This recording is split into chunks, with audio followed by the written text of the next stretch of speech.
بسم الله الرحمن الرحيم.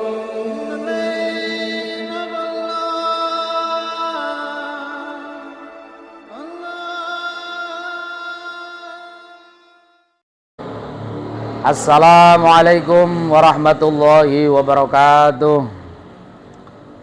Alhamdulillahilladzi an'ama alaina bi ni'matil imani wal islam.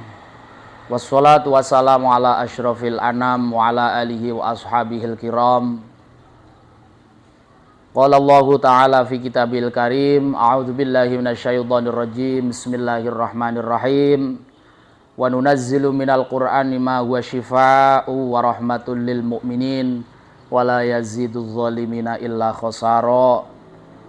Shadaqallahul azim. Amma ba'du. Ma'asyiral muslimin, para pemirsa yang dirahmati Allah Subhanahu wa taala, puji syukur kita haturkan kehadirat Allah Subhanahu wa taala yang telah banyak memberikan nikmat kepada kita semua, sehingga pada sampai saat ini kita masih diberi kekuatan di dalam beribadah kepada Allah Subhanahu wa taala untuk mengarungi kewajiban di tengah bulan Ramadan tahun ini. Mudah-mudahan apa yang kita amalkan, apa yang kita lakukan senantiasa selalu mendapatkan bimbingan dan ridho Allah Subhanahu wa taala. Amin. Sholawat beserta salam Allah mudah-mudahan selalu tercurahkan ke hadirat beliau Nabi Agung Muhammad Sallallahu Alaihi Wasallam, berikut keluarga, sahabat dan para pengikut setianya, dan mudah-mudahan kita semua digolongkan menjadi orang-orang yang selalu istiqomah dan tumakninah, sehingga kita kelak dijadikan bagian dari umat beliau yang berhak untuk mendapatkan sertifikat syafaat di yaumil qiyamah. Amin. Bapak pemirsa yang dirahmati Allah Subhanahu wa taala, pada momentum pertengahan bulan Ramadan kali ini bertepatan dengan menjelang tanggal 17 Ramadan, di mana nuzulul Quran lazim diperingati pada setiap 17 Ramadan dan umumnya diperingati pada malam hari ini. Hampir di seluruh wilayah Nusantara mengadakan perayaan layaknya memperingati Maulid Nabi, Isra Mi'raj dan hari besar lainnya. Berbagai cara masyarakat untuk memperingati nuzulul Quran, mulai dari tumpengan, pengajian, istighosah, tahlil, khataman Al-Quran dan masih banyak lagi. Ayat Al-Quran pertama yang diturunkan Allah adalah surat Al-Alaq ayat 1-5. Turunnya ayat ini menjadi tanda awal kenabian Muhammad SAW. Selain itu, turunnya Al-Quran menjadi awal dari perjuangan menyebarkan agama Islam di Jazirah Arab. Al-Quran pertama kali diturunkan di Gua Hira, sebelah utara Makkah pada 17 Ramadan 610. Para pemirsa yang budiman, dalam proses turunnya Al-Quran sendiri dibagi menjadi dua tahap, yakni tahap pertama, Al-Quran diturunkan secara lengkap di malam Lailatul Qadar dari Lauh Mahfud ke langit dunia. Al-Quran diturunkan secara lengkap di malam Lailatul Qadar dari Lauh Mahfud ke langit dunia. Al-Quran diturunkan kepada Nabi Muhammad SAW secara bertahap atau berangsur-angsur. Turunnya Al-Quran dibagi lagi ke dalam dua periode, yakni periode Makkah yang disebut dengan ayat Makkiyah dan periode Madinah yang dikenal dengan ayat Madaniyah. Selama periode Makkah, pada umumnya ayat yang diturunkan berisi tentang akidah atau paham terkait dengan keimanan atau tauhid, dasar ajaran agama Islam.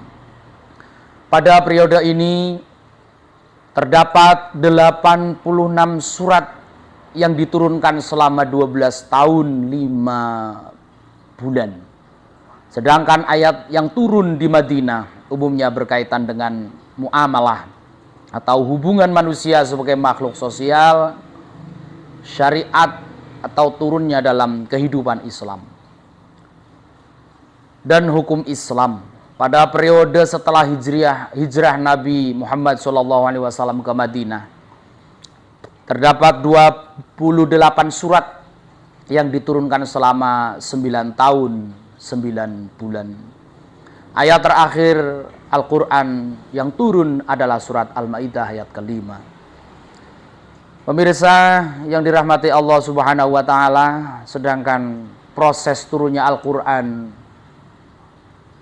periode yang kedua adalah dengan usai diturunkan ke langit dunia, Al-Quran diturunkan ke Nabi Muhammad SAW secara bertahap melalui malaikat Jibril. Al-Quran diturunkan oleh Allah Subhanahu wa Ta'ala melalui malaikat Jibril kepada Nabi Muhammad SAW. Yang ayat pertama kali diturunkan kepada Rasulullah adalah surat Al-Alaq ayat 1 sampai 5. Bismillahirrahmanirrahim. Iqra' bismi rabbikal ladzi khalaq, khalaqal insana min 'alaq. Iqra' wa rabbukal akram, alladzi 'allama bil qalam, 'allamal insana ma lam ya'lam.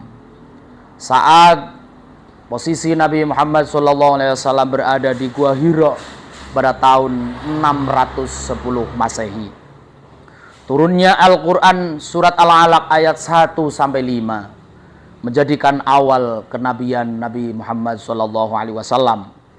Selain itu, waktu turunnya Al-Quran juga menjadi awal penyebaran agama Islam saat itu.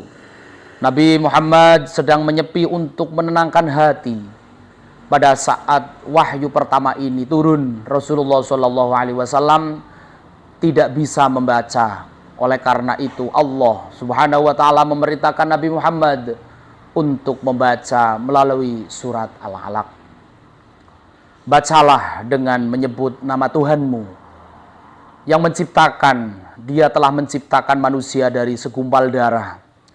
Bacalah, dan Tuhanmulah yang maha pemurah, yang maha mengajar manusia dengan perantaraan kalam. Dia mengajar kepada manusia apa yang tidak diketahuinya. Firman Allah Subhanahu wa Ta'ala dalam surat Al-Alaq ayat 1 sampai 5. Ayat Al-Quran yang pertama kali diturunkan surat Al-Alaq tersebut menjadi penanda diangkatnya Nabi Muhammad SAW sebagai Rasul. Setelah ayat ini, Al-Quran turun secara bertahap. Total Al-Quran turun secara bertahap. Total Al-Quran turun selama kurang lebih 23 tahun. Setiap ayat diturunkan menyesuaikan dengan problematika sosial, krisis moral, keagamaan, kisah-kisah para nabi terdahulu hingga hikmah yang terjadi di masa nabi. Selain itu, sejarah turunnya Al-Quran dibagi menjadi 2 periode, yaitu periode Makkah sebelum hijrahnya Nabi dan Madinah, yakni setelah hijrahnya Nabi Muhammad SAW. Al-Quran pertama kali diturunkan di Gua Hira sebelah utara Makkah pada 17 Ramadan 610 Masehi. Selama periode Mekah, pada umumnya ayat yang diturunkan berisi tentang akidah atau paham terkait keimanan dan tauhid atau dasar ajaran agama Islam. Pada periode ini terdapat 86 surat yang diturunkan selama 12 tahun 5 bulan. Sedangkan ayat yang turun di Madinah umumnya berkaitan dengan muamalah atau hubungan manusia sebagai makhluk sosial, syariat, aturan dalam kehidupan Islam, dan hukum Islam. Pada periode setelah hijrahnya Nabi Muhammad SAW terdapat 28 surat yang diturunkan dalam kurun waktu 9 tahun 9 bulan. Ayat Al-Quran yang terakhir yang diturunkan adalah surat Al-Ma'idah ayat 5. Ayat terakhir yang diturunkan melalui malaikat Jibril kepada Rasulullah adalah surat Al-Ma'idah. Ayat ini diturunkan sesudah waktu asar pada hari Jumat di Padang Arafah saat musim haji terakhir. Para pemirsa yang dirahmati Allah Subhanahu wa taala, setelah kita diturunkan Al-Qur'an dan sebagai umat Nabi Muhammad SAW, perilaku apakah yang harus kita tidak lanjuti? Paling tidak kita harus paham dengan manfaat-manfaat Al-Quran yang kita baca, Al-Quran yang kita pelajari, dan Al-Quran yang menjadi pedoman hidup kita di dunia menuju kebahagiaan kelak di akhirat. Paling tidak ada 10 manfaat yang dalam hal ini dapat kami sampaikan di dalam kita membaca Al-Quran. Manfaat pertama adalah memperoleh pahala dari Allah Subhanahu wa taala. Dan yang kedua, diselamatkan saat hari penghisaban akhirat. Ketiga, menjadi keluarga dan kepercayaan Allah Subhanahu wa taala. Manfaat yang keempat adalah menjadi obat terbaik saat sakit. Manfaat Al-Quran yang kelima bagi kita umat Muhammad adalah rumah diberkahi oleh Allah Subhanahu wa taala. Manfaat yang keenam, dijauhkan dari setan. Dan ketujuh, senantiasa mendapatkan perlindungan Allah Subhanahu wa taala. Manfaat yang kedelapan, dengan kita membaca Al-Quran, dengan kita mengkaji dan belajar Al-Quran, membuat hati kita menjadi tenang. Kesembilan, berisi ilmu pengetahuan. Dan kesepuluh, dikabulkan doa-doa kita. Terakhir, sebagai penutup, marilah kita selalu memegang teguh apa yang menjadi pesan baginda Nabi Agung Muhammad SAW dalam sebuah hadisnya. In aradtum aisyas su'ada wa mautas syuhada fadawim ala tilawatil Quran. Nabi pernah berpesan kepada para sahabat dan para umatnya, apabila kalian menghendaki kehidupan dunia ini dengan penuh bahagia, dan saat kita keadaan dipanggil oleh Allah Subhanahu wa taala dalam posisi syuhada atau husnul khotimah, kata Rasul, fadawim ala tilawatil Quran, maka kita harus selalu melanggengkan membaca Al-Quran. Demikian kultum singkat yang dapat kami sampaikan pada momentum Ramadan tahun ini. Mudah-mudahan kita semua mendapatkan berkah dan hikmah nuzulul Quran yang kita peringati bersama-sama. Kurang lebihnya mohon maaf. Wallahul muwaffiq ila aqwamit thoriq. Wassalamualaikum warahmatullahi wabarakatuh. Jadilah bagian dari keluarga besar SMK Ma'arif NU 1. SMK bisa, SMK pasti bisa, SMK Manusawa luar biasa.